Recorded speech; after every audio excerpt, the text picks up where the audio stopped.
This is the local and national news from Fabulous 103 FM, and it would be fabulous if you subscribed. It's easy. Click the subscribe button, and at the same time, click the like button too. Today's the day that ministers will once again moot the idea of pubs, clubs and bars within the tourist entertainment areas being allowed to stay open until later than the current 1 o'clock in the evening, until later than the current 1 a.m. With the tourist minister proposing a 4 a.m. closing plan, which would see businesses thrive and others objecting. By tonight, we might know if there will be a change. 53 illegal immigrants told police when caught that they didn't want to be here anyway. In fact, they were en route without documentation to promised work in Malaysia, with their so-called guides leading them from the border across Thailand and out again. The 43 men, along with 10 women, were discovered in vehicles after what's assumed to have been a tip-off. No word on whether they'll get their 40,000 baht broker fees back, but for sure there will be numerous others who aren't. A major headache for immigration both here and in Malaysia. Shopee customers, according to reports, will no longer be able to link bank accounts directly to their shopping accounts. The sales platform has stopped that facility after at least one customer was hacked, having their account or their phone hacked and then their bank accounts looted. One lady reported that her 50,000 bank balance was wiped out at the weekend, and banks can't compensate because customers have given a direct debit agreement to Shopee to access their accounts as and when. The safer option, of course, is to pay for cash on delivery, which avoids these issues, or otherwise use a card. A QR code could replace manually addressing envelopes in Thailand very soon. This is the Thai Post launched the option with an announced plan to have it in place nationwide in under 2 years. A smart idea for businesses perhaps, but no one's been able to explain how postmen will be able to handle the mail as they read the addresses manually.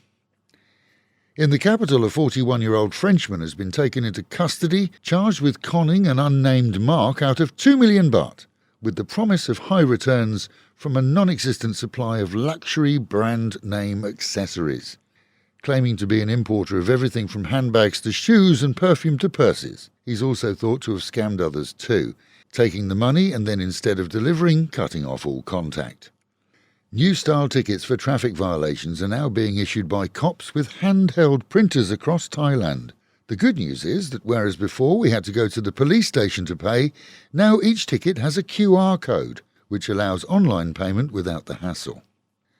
And Thailand's rail passengers can look forward to the revival of the popular dining cars that rode alongside regular carriages on long routes prior to the COVID era. From today, the full-service dining cars return to business on several express routes from the capital to Chiang Mai, Hat Yai, Ubon and Nong Khai, and more planned by the middle of next year. Meanwhile at home and in our own region, motorway police have caught 2 local drug addicts after they stole cabling from the region with the intention to sell it to feed their drug habits. The 40 and 30-year-olds were nabbed along with their latest stash of cabling, and it's now assumed that they're the same duo who robbed numerous buildings in the area, including our own studios over the past months. They stole external cabling, in our case it was copper earthing wire, which protected our staff and system.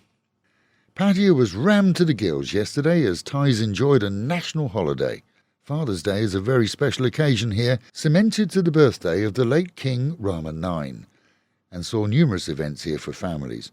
Roads into the city were at a standstill at times, and the exodus, after a 3-day weekend for many, saw roads out of the region nose to tail towards the end of the day. And with the Met Office promising us highs of 31 dropping down to 25, with the expectation of storm clouds later, but they may just pass over us, as often happens.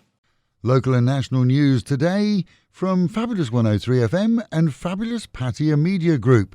And to get a notification every time we release another bulletin or program, like and subscribe to our channel, Fabulous Pattaya Media Group, by using the link below.